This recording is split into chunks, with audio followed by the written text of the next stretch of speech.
Settle in now. Tuck that blanket up under your chin.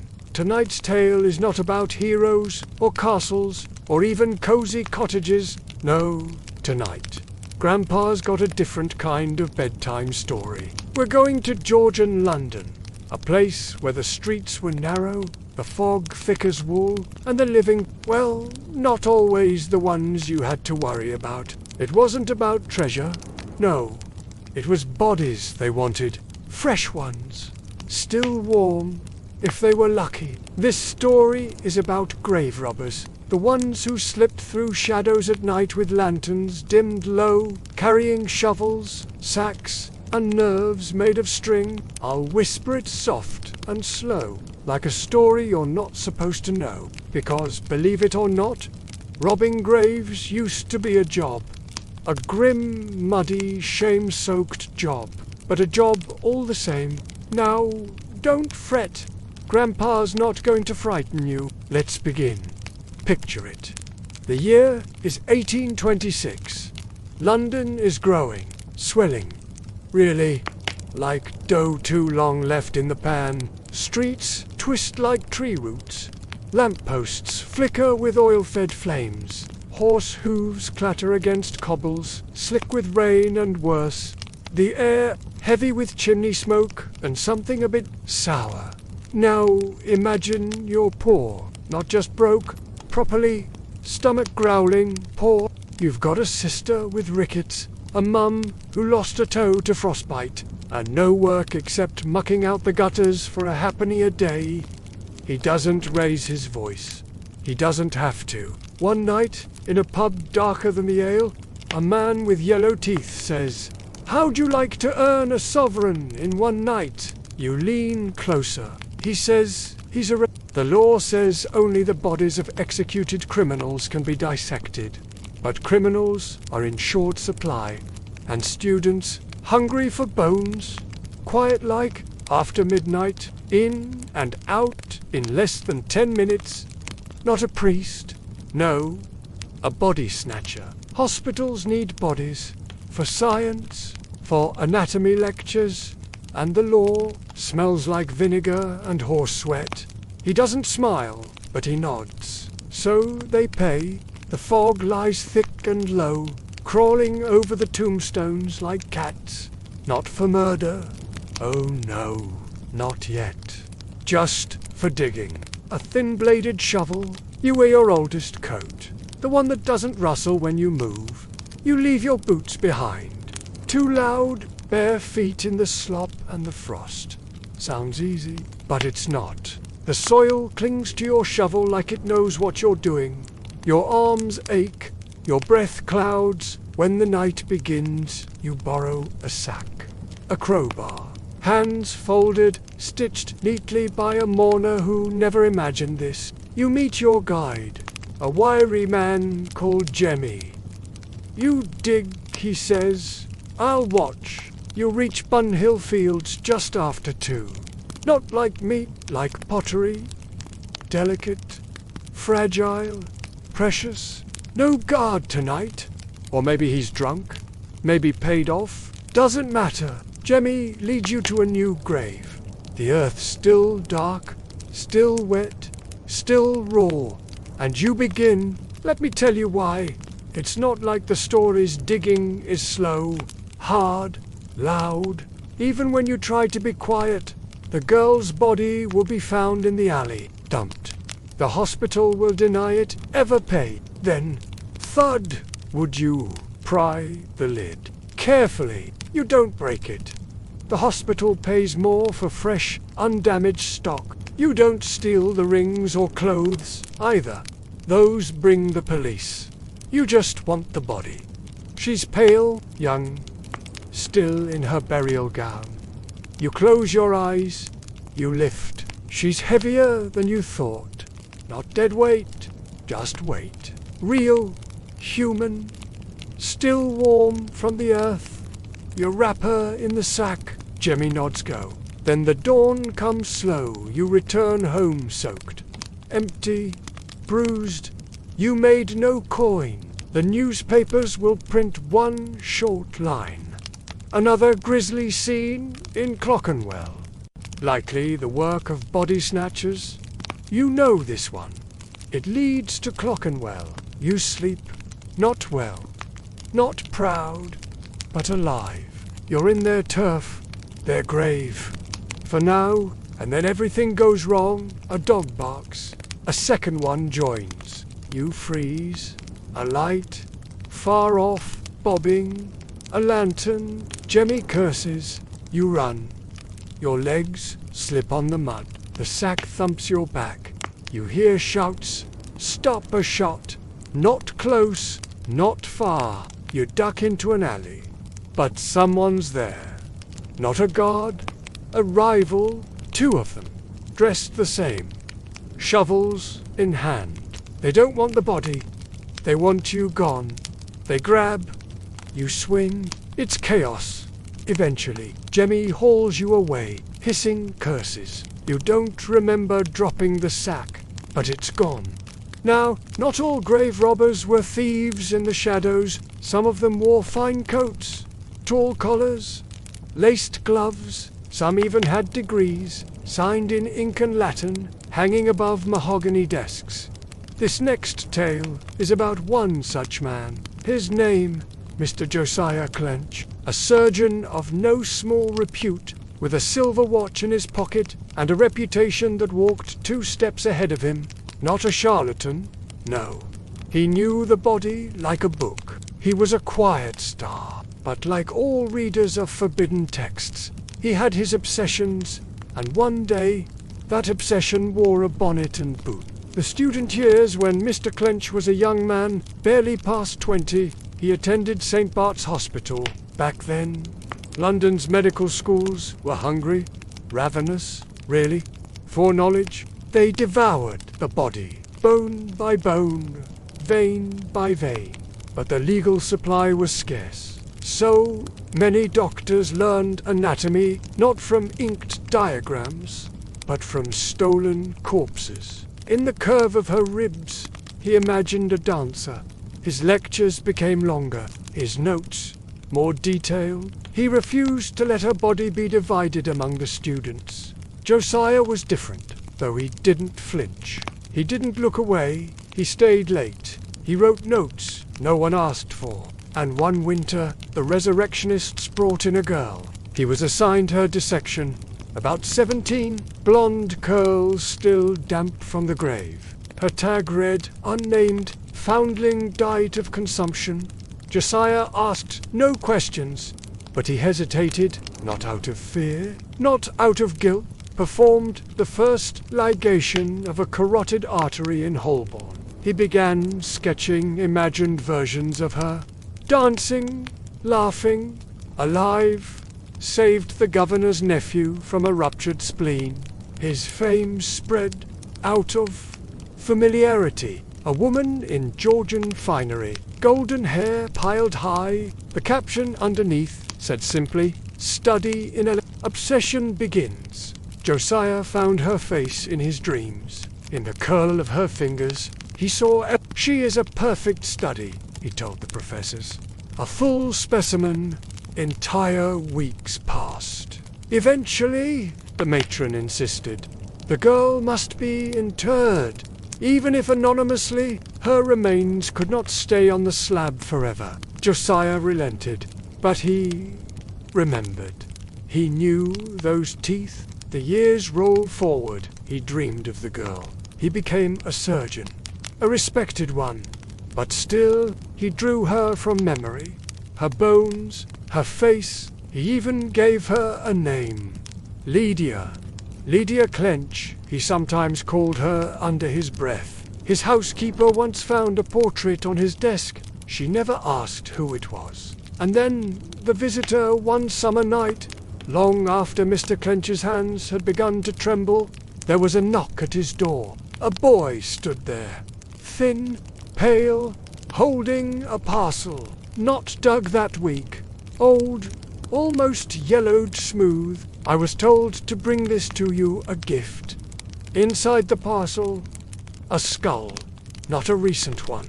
The jawbone had been carefully tied shut with blue ribbon, Clench paled, the Muller on the left chipped. The one he'd noted in his sketches, it was her. What he did next, he did not report it. He did not ask questions. He placed the skull in a velvet-lined case, locked it in his study, and began writing again. Every night for a month, he drafted letters to no one, addressed to Miss L. Clinch. He described his surgeries, his regrets, the changing of the seasons. He died that autumn, slumped in his chair. They found no wife, no children, no heir, just a bookshelf of anatomical drawings, and one small, locked case, labelled only "Return when asked." No one ever did. So what does this tell us, child? That surgeons can go mad? No. Well, perhaps, but more than that, it tells us even men of science can fall in love with ghosts. Now, this part of the story, child, this part, even the bravest constables wouldn't walk near after dusk. They'd cross themselves, whisper a prayer, or simply take a different road, because this was the tale of 13 men who vanished all at once, without a sound, without a trace. Beneath the oldest prison in London, Newgate, even the name rattles in your chest like iron bars on a winter morning. The prison that breathed Newgate Prison wasn't built. It was grown, stone by stone, cell by cell. It started as a modest jail and bloomed into a monster. Its walls held the blood of pickpockets and poets, murderers and milkmaids, rebels and runaways. It groaned in the summer heat and wept in the rain. Some said it was haunted. Others said it was a ghost. They said the walls remembered screams, and the floorboards shifted just a little when no one was watching. Until then, they were locked in Newgate's oldest wing, the stone cellar under the gallows yard, known as the Belly.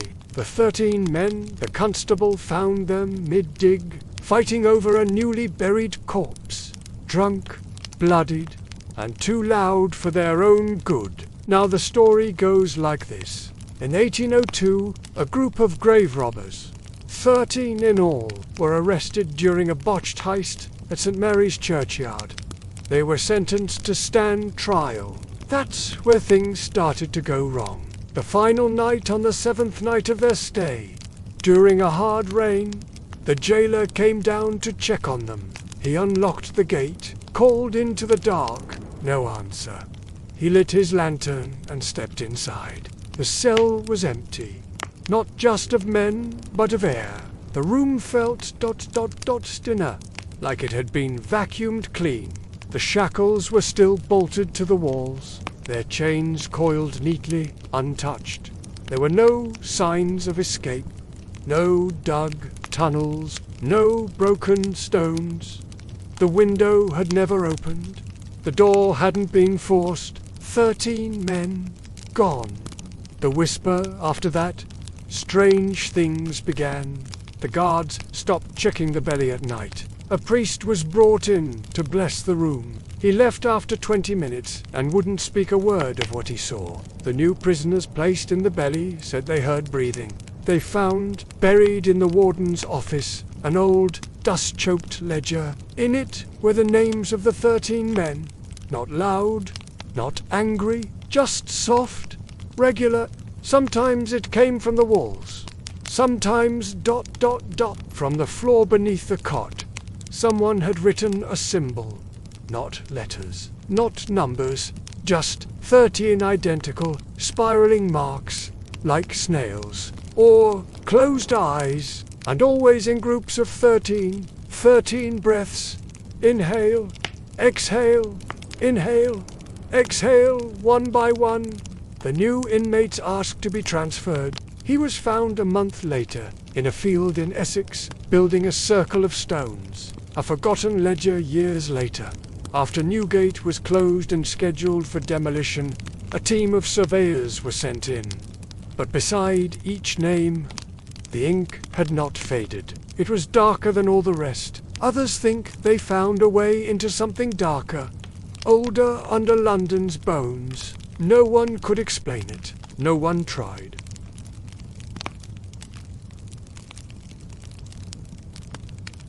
But sometimes, when the rain hits the old courtyard where Newgate once stood, you can hear 13 footsteps. Never more, never less. What it meant now, people say they were punished for their crimes. But Grandpa thinks they followed something. Not a devil, not a ghost. Just curiosity. The same curiosity that makes us open old books. That makes us walk into fog even when we know better. Because some stories don't end. They just ... vanish. Let's imagine you've wiped the grave soil from your hands, slipped your boots back on, slunk out of the shadows, and now, just a mile west, across the Thames, across the stink of the East End, you're in another world entirely. Welcome to the Gin Palace. The other London. It smells of lavender powder, pipe tobacco, and roast pheasant. If you can believe it, glass chandeliers glitter over gold-trimmed banisters. The floors are polished marble, the kind that makes your steps echo like a cathedral. This London doesn't smell like smoke and damp linen. And the patrons, their laughter loud, careless, as if the world never had teeth. Gentlemen, or at least men wearing enough silk to pass as such. Their hands are soft, their bellies round, the business of looking clean.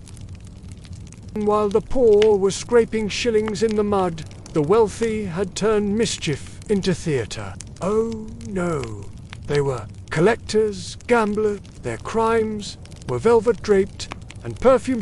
You see, there were thieves among the rich, too, but they didn't call themselves robbers. They owned medical research firms, fronts for purchasing stolen corpses from resurrectionists like Jemmy and his crew. One man, Sir Aldrich Reeve, a gentleman of science, supposedly kept a wine cellar beneath his study. But instead of wine, it held 37 glass jars, each with a piece of the human body labelled in gold ink. His parties were infamous. He'd offer guests cigars, fine gin, and then casually show them his collection. They'd nod, fascinated, perhaps a bit amused. No one asked where the parts came from. They didn't want to know. Many of them had no rights, not to vote, nor to inherit freely. Yet they ruled salons like queens. The women of the drawing rooms. It was not uncommon for a woman of society to hold A on a Tuesday and attend an anatomy lecture on a Wednesday. Curiosities, nightmares preserved in crystal, and then there were the ladies. They cleaned the blood off with scented handkerchiefs and published journals about the specimeness, unusual femur length, corseted, powdered, fans fluttering like butterflies. Some were fascinated by spiritualism mediums and the thin line between this world and the next. One lady, Bramley widowed young, was said to pay a private anatomy tutor to describe how the soul might leave the body, bone by bone. But then again, the city was odd. The irony? Here's the thing. While the poor were risking prison for coins, the rich were collecting what they stole. Their eyes might meet for a second, and both would look away. Not just bodies, but legends. And they told stories. The very same kind Grandpa tells you now. Over brandy by the fire, speaking in soft tones of what the common folk do in the dark, they made fear fashionable. They turned suffering into study, and then they went home to beds, feathered and warm. Two cities, one night. You see, Georgian London was not one city, it was two. one with fog in its throat and grave soil under its nails, and another that danced in candlelight, pretending not to smell the smoke. Sometimes their streets crossed, sometimes a gentleman would pass a grave robber on the way to the opera, each thinking the other a ghost. And now, as the night deepens and the clock quiets its ticking, you might ask, did those things really happen, Grandpa? To which I say, yes and no.